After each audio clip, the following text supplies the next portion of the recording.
حضور جیسے ہی اپنے حجرے سے نکلے اور 14ویں کا چاند چمک رہا تھا آسمان پر، تو میں کبھی چاند کو دیکھتا اور کبھی رسول اللہ کو دیکھتا، کبھی ادھر دیکھتا اور کبھی ادھر دیکھتا۔ وہ صحابی کہتے ہیں میں یہ دیکھ رہا تھا، یہ زیادہ حسین ہے کہ حضور کا چہرہ زیادہ حسین ہے۔ تھوڑی دیر کے بعد ان کا عشق کیا جواب دیتا ہے، ان کی محبت کیا جواب دیتی ہے۔ شاعر اس کی ترجمانی کرتے ہوئے یوں کہتا ہے، چاند سے تشبیہ دینا یہ بھی کیا انصاف، حضور کے چہرے کو چاند سے تشبیہ دینا یہ بھی کیا انصاف ہے۔ چاند میں تو داغ ہے، حضور کا چہرہ صاف ہے۔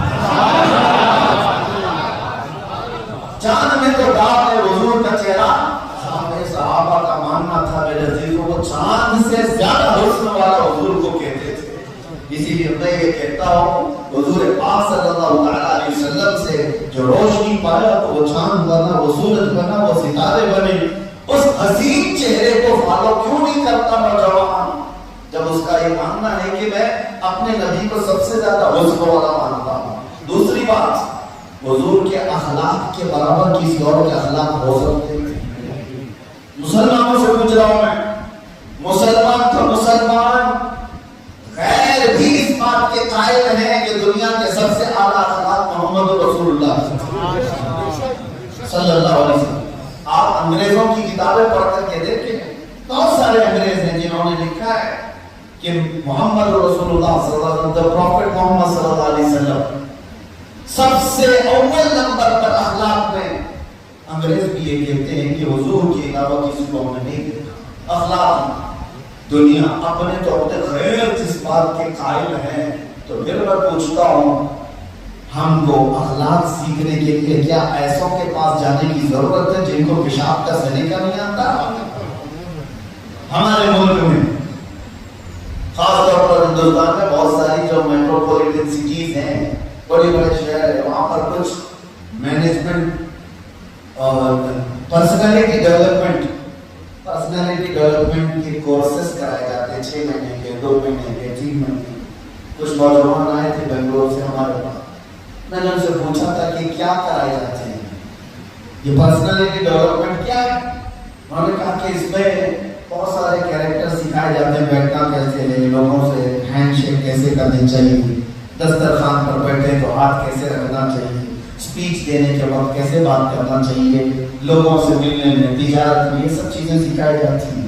میں نے ان نوجوانوں سے کہا سکھانے والے لوگ کون ہیں؟ سکھانے والے لوگ وہی ہیں جن کو دنیا دیکھتی ہے یہ کھڑے ہو کر پیشاب کرتے ہیں۔ میں نے ان سے کہا جن کو پیشاب کرنے کا طریقہ نہیں آتا وہ پرسنالٹی ڈیولپمنٹ تمہیں سکھائیں گے۔ اور ایک طرف میرے آقا فرما رہے ہیں انما بعثت لاتمم مکارم الاخلاق، میں تو اسی لیے پیدا کیا گیا کہ تم کو سب سے اعلیٰ اخلاق پر بنانا۔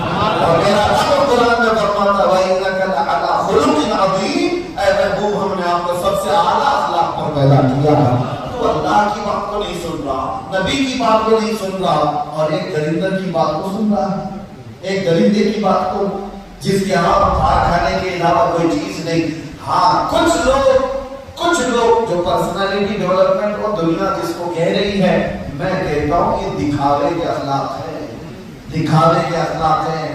حضور کے اخلاق پر آ کر کے تو دکھاؤ۔ چیلنج ہے پوری دنیا کو، چیلنج ہے حضور کے اخلاق کی بات کر، ہینڈ شیک کیسے کرنا چاہیے۔ ابھی میں آج شام میں ہمارے عظیم عبدالمجید صاحب کے گھر میں ایک بات عرض کر رہا تھا کہ حضور پاک صلی اللہ تعالیٰ علیہ وسلم کی اخلاق کریمہ نا، اگر ایک بات میں بتا دوں ہم میں سے کون کر پائے؟ حضور کے بارے میں صحابہ کہتے ہیں جب حضور کسی سے مصافحہ کرتے تھے تو اس وقت تک اپنا ہاتھ نہیں لیتے تھے جب تک سامنے والا نہیں لیتا، جب تک سامنے والا اپنا ہاتھ نہیں لے دیتا تب تک حضور اپنا ہاتھ نہیں لیتے تھے۔ کچھ لوگ کتنی دیر تک حضور کا ہاتھ دباتے تھے، پکڑتے تھے، حضور کبھی کھینچتے تھے۔ آج تو ہم بھی اپنا ہاتھ نہیں دے پائے۔ نبی پاک کے اخلاق کی بات کر رہے ہیں، ارے دوسرے یہ جتنے بھی ڈھکوسلے ہیں، مدینہ طیبہ میں جاؤ، ایک جگہ ہے ثنیۃ الوداع، آپ نے شاعر نے سنا ہوگا طلع البدر علینا من ثنیات الوداع وجب الشکر علینا ما دعا للہ۔ یہ ثنیۃ الوداع کیا چیز ہے؟ کیا ایک جگہ کا نام ہے۔ مدینہ میں اونچی گھاٹی تھی، یہاں سے جو بھی آتا تھا مدینے وہیں سے انٹر ہوتا تھا. تو وہ جو مدینے کی بچیاں تب بجا کر حضور کا استقبال کر رہی تھی, اس نے یہی کہا ہے سنیت الوداع کی گھاٹیوں سے ہم پر چودھری کا چاند طلوع ہو. سنیت الوداع, مجھے بات کیا کہنی ہو توجہ سے سن. یہ آج بھی علاقہ کہاں ہے, مدینے والوں سے جا کر پوچھ لینا کہ تاریخ میں معلوم کرنا یہ علاقہ کہاں ہے. مسجد قباء دیکھا ہوگا, مسجد قباء مدینہ شریف میں, اس کے قریب میں ہی یہ جگہ ہے. مسجد قباء سے باہر نکلیں گے تھوڑی دور پہ یہ سنیت الوداع کی گھاٹیاں وہاں پر ہے. اب تو روڈ بن گئے, سگنل ہے, ساری چیزیں, لیکن جگہ وہ ہے. یہ مسجد نبوی سے حضور کے حجرے سے کتنا ہے, 5 کلومیٹر. کتنا ہے, 5 کلو. یہ کیوں میں بتا رہا ہوں, اب سنو. 5 جب بھی نبی پاک صلی اللہ علیہ وسلم کے پاس کوئی مہمان آتا, جب تک اسے ٹھہرتا اور جب وہ جانے والا ہوگا تو حضور اس کو سنیت الوداع تک جا کر چھوڑ کے آتا. اخلاق کی بات کر رہے ہو, وہاں تک حضور پاک اس کے ساتھ جاتے چھوڑنے کے لیے مہمان کو. یہاں دروازے سے نکلا تو غائب ہے. حضور کے اخلاق کی بات کر رہے ہو. نبی پاک صلی اللہ علیہ وسلم کے اللہ حضرت انس چھوٹی عمر کے تھے, حضور کے غلام ہیں, حضور کے غلام ہیں. نبی پاک صلی اللہ علیہ وسلم کی خدمت کرنے والے. آج دنیا کسی خادم کے ساتھ یہ رویہ کر کے دکھاتے جا رہا. یہاں تو اس کی زندہ مثالیں ہیں, اور گوروں نے یہاں پر کیا کیا ظلم مچائے. جب کبھی کوئی غلامی میں آتا ہے تو انسان اپنی پوری بھڑاس اپنے غلام پر نکالتا ہے, چھوٹی چھوٹی باتوں پہ اس کو مانتا ہے. حضرت انس حضور کے خادم تھے, کہتے ہیں میری چھوٹی عمر تھی, نہ سمجھ ہو سکتی ہے, لیکن حضرت انس کہتے ہیں میں نے جب تک رسول اللہ کی زندگی میں خدمت گزاری کی ہے, ایک بار بھی رسول اللہ کو ڈانٹتے ہوئے نہیں دیکھا. کئی مرتبہ تو مجھ سے سالن گر گیا, برتن ٹوٹ گیا, نبی پاک نے مسکرا کر کے کہہ دیا جاؤ. اسی کو تو کہا ہے امام زمان نے, آتا ہے فقیروں پہ انہیں پیار کچھ ایسا, خود بھیگ دے اور خود کہے مانگے کا بھلا. اخلاق کی بات کر رہے ہو. حضور پاک صلی اللہ علیہ وسلم مدینے کی گلیوں میں کھڑے ہیں صحابہ کے ساتھ. اچانک ایک عورت دور سے آ رہی تھی, پاگل عورت تھی, دماغی توازن جس کا صحیح نہیں ہے, اور بڑبڑ بہت کرتی تھی, زبان چلتی زیادہ تھی. جیسی وہ آنے لگی تو صحابہ نے دیکھ لیا کہ اگر حضور کے پاس آ گئی تو پریشان کرے گی, حضور کو پریشان کر دے گی. راستہ روک لیا, حضور کو گھیر لی. حضور نے کہا چھوڑ دو, آنے دو. کون ہے جو اس طرح کے لوگوں سے ملنا پسند ہے, کون ہے؟ صحابہ کو حضور نے کہا چھوڑ دو, آنے دو. صحابہ نے کہا یا رسول اللہ وہ عورت بڑی زبان کی خراب, جب بولنے لگتی ہے تو بہت کچھ بول جاتی ہے, مدینے والے سب اس سے پریشان رہتے ہیں. حضور پاک نے کہا چھوڑ دو, سے آنے دو. صحابہ راستہ نہیں چھوڑ رہے تھے. تو جان کر میرے آقا نے کیا فرمایا, جب بھی یہ بات کہتا ہوں تو دل پہ لگتی ہے, دل پہ لگتی ہے. میرے آقا نے فرمایا صحابہ سے چھوڑو اس کو, مجھے پتا ہے پورے مدینے میں اس کی کوئی بات سنتا نہیں, اگر میں بھی نہ سنوں تو کس کو سنا دے گا, اگر میں بھی نہ سنوں تو اپنی باتیں کس کو سنائے گی. اعلیٰ حضرت نے یہ کو کہا تھا تجھ سے جو وہ چھپائیں تو کریں کس کے سامنے. یا رسول اللہ تجھ سے جو وہ چھپائیں تو کریں کس کے سامنے, کیا کسی اور سے توقع نظر کی ہے. بد ہے تو آپ کے بھلے ہیں, تو آپ کے ٹکڑوں پہ یہی کے پلے ہیں, رخ کدھر کر گئے. وہ عورت قریب آئی, صحابہ ہٹے. اب یہ بڑی آزمائش کی بات ہے میرے عزیزوں. دنیا دکھاوا کر سکتی ہے, غریبوں کے پاس جا کر کے ہاتھ رکھ کر کی فوٹو تو کھینچوا سکتی ہے, ہاں یہ ساری چیزیں ہو سکتی ہیں, لیکن رسول اللہ کے اخلاق وہ نیچرل تھے, اوریجنل تھے.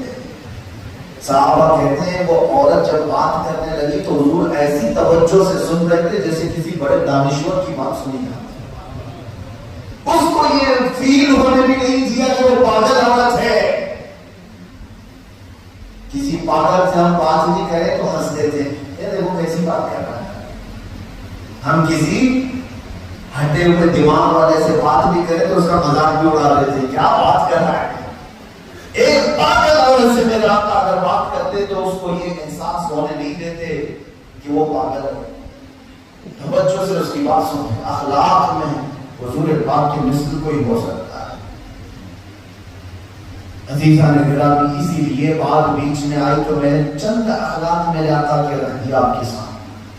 چند اخلاق حضور پاک صلی اللہ تعالیٰ علیہ وسلم مسجد نبوی میں ہے. صحابہ سے کہتے ہیں کوئی ہے تم میں سے جس پر میرا کوئی حق باقی ہے تو لے لے مجھ سے. کون کہے گا آج جس کو اللہ تھوڑا سا مقام دے دے وہ کھڑا کر دیا پکارے کہ کسی کے پاس حق ہے تو لے لو. سب تو ہاتھ دبائے ہوئے لوگ ہوتے ہیں. اور حضور صحابہ سے کہہ رہے ہیں کوئی ہے جس پر میرا کوئی حق باقی ہے تو لے لو. صحابہ تو خاموش.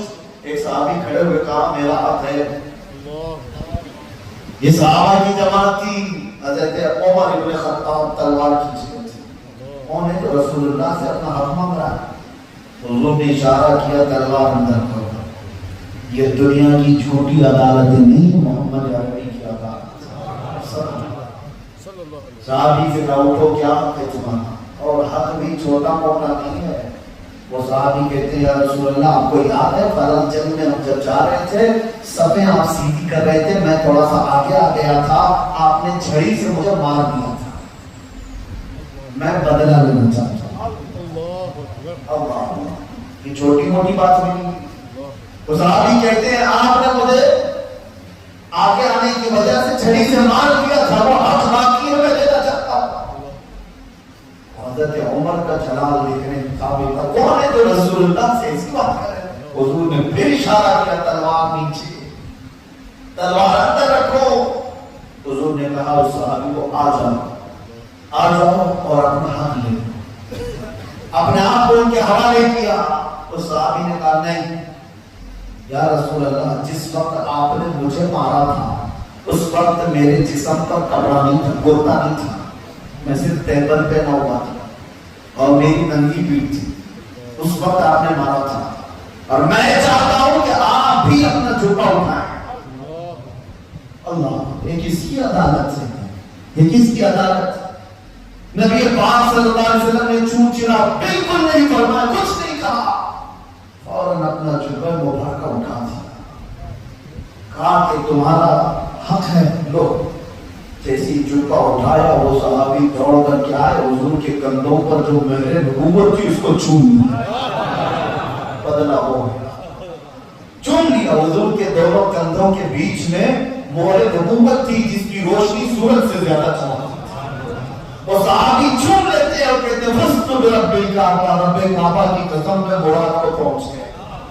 انہوں نے تو طریقہ اختیار کیا تھا حضور کی مہر نبوت کو دیکھنے کا چومنے کا. لیکن مصطفیٰ کریم صلی اللہ علیہ وسلم نے جو اخلاق وہاں دکھائے کوئی اور کر سکتا ہے.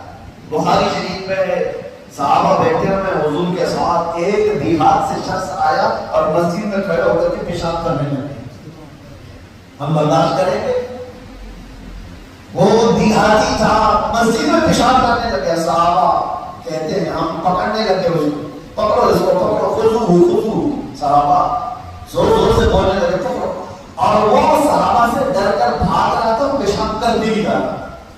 نبی پاک صلی اللہ علیہ وسلم پکار کر کہتے ہیں چھوڑ دو اس کو کر لینے دو. چھوڑ دو اس کو کر لینے دو. صحابہ ہٹ گئے. حضور کے فرمان کی مانا. جب اس کا ہو گیا پیشاب تو نے صحابہ سے کہا جاؤ تم پانی کی ڈول لے آؤ. پانی کی بالٹیاں بھر بھر کر لائے گی اور مسجد میں بہا دی. مسجد کو پاک کرنا. اب جو شخص تھا پکڑا گیا تھا نیا آدمی تھا دیہات کا رہنے والا وہ تو ڈرا ہوا تھا کہ کیا کر ڈالے گا میرے ساتھ. مجھے پتا نہیں تھا میں نے یہاں پیشاب کر دیا. اور وہ ڈرا سہما ہوا جب قریب آیا سچ بتا تو حدیث پڑھو تو آنکھیں بھیگ جاتی. حضور نے اس سے صرف دو جملے کہے. کہا ہے نوجوان یہ زمین اللہ کے بارگاہ میں پیشانی رکھنے کے لیے پیشاب کرنے کے لیے یہاں سجدہ کیا جاتا ہے. بس اتنا کہا. اور وہ جو نیا آدمی آیا ہوا تھا وہ زندگی بھر کے لیے میرے مصطفیٰ کا غلام بن گیا. اخلاق کی بات کرتے ہو اپنا آپا نہیں سنبھال پائیں گے.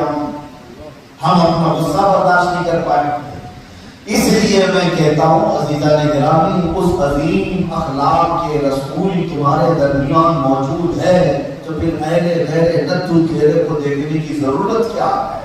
دنیا کو پڑھنے کی ضرورت کیا ہے؟ آؤ میرے مصطفیٰ کی سیرت پڑھو۔ اور امام اہل سنت فاضل بریلوی یہی تو پکار کر کے گئے جانے سے پہلے، آج میں ان کی پناہ، آج مدد مانگ ان سے، کل نہ مانیں گے قیامت میں، اگر مان گیا انہیں جانا انہیں مانا، نہ رکھا غیر سے کام، للہ الحمد میں دنیا سے مسلمان گیا۔ ایک ہی چیز ہے جو تمہیں پستی سے بلندی تک لے جا سکتی ہے۔ ڈاکٹر اقبال نے کہا میں نے جرمنی بہت دیکھا، یورپ بہت دیکھا، اور بہت سارے ان کی ترقیوں کو دیکھا کہ وہ سائنس میں ترقی کیے ہوئے ہیں، فزکس میں ترقی کیے ہوئے ہیں، بایولوجی میں بہت ترقی کیے ہوئے ہیں، بہت ساری چیزیں۔ اقبال یہ کہتا ہے میں یہ دیکھنے گیا تھا کہ ہماری قوم کس چیز میں ترقی کر سکتی ہے، محمد عربی کی امت کو بلندی تک کیسے لے جایا جا سکتا ہے۔ 8-10 سال ریسرچ کر کے ڈاکٹر اقبال واپس اپنے وطن لوٹا تو کیا علاج بتایا؟ کہا کہ اے امت مصطفیٰ، تمہاری بلندی، تمہاری طاقت، تمہاری سر بلندی اور کامیابی میں نے دیکھا ہے سائنس میں، فزکس میں، میتھس میں، جغرافی میں، یہ سارے فیلڈ میں نہیں، بلکہ ایک ہی چیز ہے کہ محمد سے وفات ہو گئے تو ہم تیرے ہیں۔ یہ جہاں چیز ہے کیا لو قلم تیرے، یہ ایک چیز ہے، ایک نقطہ ہے جس پہ واپس آ کر جمع ہو جاؤ۔ نوجوانوں سے یہی میں کہنا چاہوں گا، اپنا مطمع نظر، اپنا مقصد زندگی ایک ہی بنا دو، انہیں جانا انہیں نہیں۔ اپنی زندگی کا کل اثاثہ ایک ہی چیز بنا دو، کیا ہے؟ انہیں جانا انہیں مانا۔ اور اس سفر میں دنیا کیا کہتی ہے اس کی پرواہ نہ کرو۔ تمہاری داڑھی کو کون دیکھ رہا ہے، تمہاری ٹوپی کو کون دیکھ رہا ہے، تمہارے جوتے کو کون دیکھ رہا ہے، اس سے تمہیں کوئی پرواہ نہ ہو، اس لیے کہ ہم نے جس کے لیے کیا ہے وہ تو دیکھ رہا ہے، جس کے لیے کیا ہے وہ دیکھ رہا ہے۔ مجھے ایک بہت پیاری بات یاد آتی ہے، علامہ خادم حسین رضوی رحمۃ اللہ تعالی اللہ ان کی غربت پر ہزاروں رحمتیں نازل کرے۔ جب سنا وہ کہتے تھے کہ جب ان کو گھسیٹ کر کے پولیس والے لے کر کے جا رہے تھے اور سختیاں کرتے تھے تو ظاہر سی بات ہے یہ کس کے لیے کرتے ہیں؟ اپنے آنکھوں کو دکھانے کے لیے۔ یہ ڈپارٹمنٹ کے لوگ یہی کرتے ہیں، ہمارے ساتھ بھی یہی ہوتا تھا۔ آپ کے محبوب اسٹیٹ سے، آپ کے گجرات سے جب ہمیں دھولا بڑھا کر گھمایا جا رہا تھا، مجھے پتا ہے میں اب اظہار کروں گا تو پھر یہ بات وائرل ہو جائے گی۔ ہم سے کہتے نہیں تھے کہ مفتی صاحب ہم کورٹ میں لے کے جائیں گے تو ہاتھ پکڑ کے لے جائیں گے، ہم آپ کو اس طرح سے لے کے جائیں گے۔ میں کہتا تھا کوئی بات نہیں، دونوں ہاتھ میں ہتھکڑی ڈال کے لے جاؤ، کوئی بات نہیں۔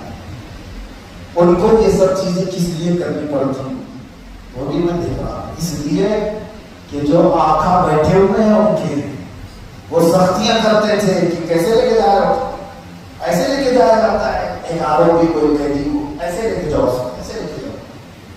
ان کو دکھانے کے لیے ان کو بیچاروں کو بہت کچھ کرنا پڑتا تھا، سختیاں کرنی پڑتی۔ بابا جی یہی کہتے تھے، جو پولیس والے ان کو گھسیٹ کر کے لے جا رہے تھے تو بابا جی نے کہا تم جس کو خوش کرنے کے لیے یہ سب میرے ساتھ کر رہے ہو، اتنی بات تو پکی ہے کہ تمہارے آقا تو دیکھ نہیں رہے، وہ اپنے اپنے محلوں میں بیٹھے ہوئے وہ تو نہیں دیکھ رہے ہیں، لیکن جس کے نام پر مجھے گھسیٹ رہے ہو وہ آمینہ کا لال مجھے دیکھ رہا ہے۔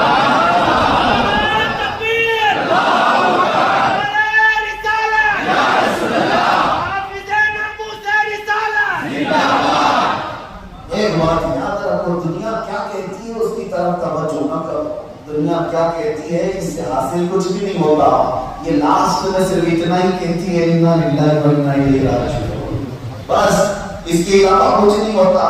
اور ان کی باتوں کا کوئی جواب بھی نہیں ہے۔ آپ ٹوپی اتارتے ہیں تو کیا دنیا خوش ہو جائے گی؟